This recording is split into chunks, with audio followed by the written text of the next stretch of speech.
The soulmate of your dreams is going to be your cellmate of your nightmares.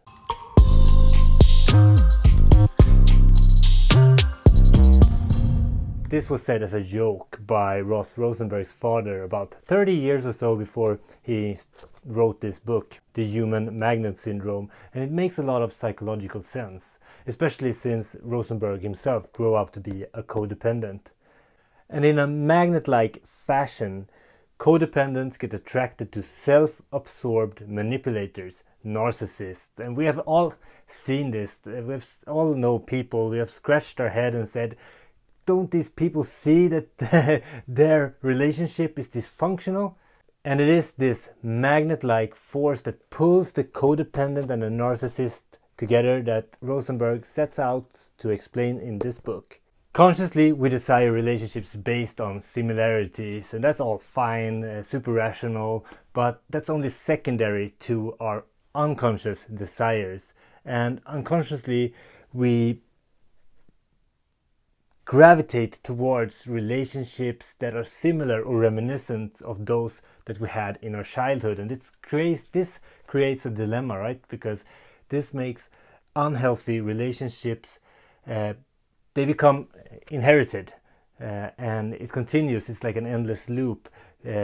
Parents or children of parents who have a codependent narcissistic relationship, they grew up themselves to be either narcissists or codependents, creating an evil cycle.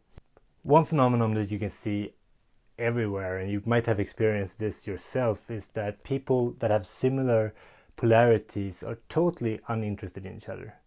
People that would be a perfect match on paper, they just don't feel like they have the chemistry. And this is just an interesting phenomenon that goes back to this unconscious taking precedent over the rational.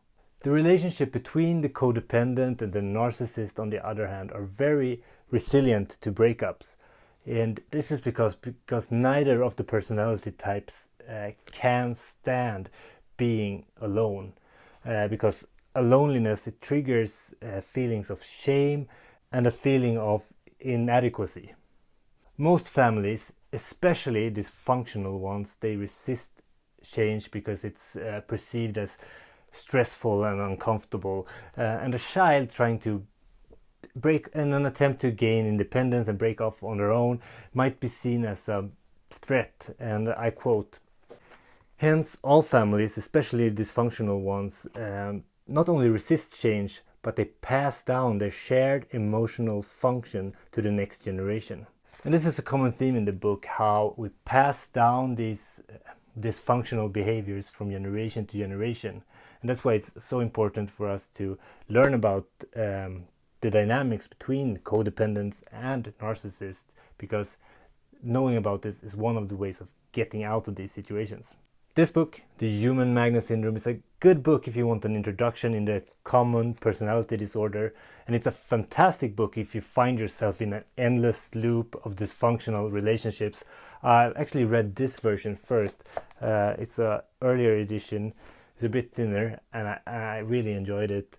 The newer edition is a bit thicker, maybe twice as thick. I don't know if it's twice as good, but I've heard good things about the updated edition. I've been thinking about one question lately, and it's what makes me sad about the world we live in.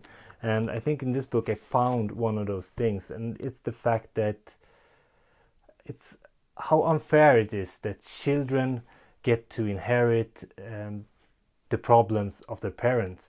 And one way to avoid that situation is to learn more about psychology, about human nature, how we function, so we can deal with our own problems. And yeah, so today I'm recommending The Human Magnet Syndrome by Ross Rosenberg.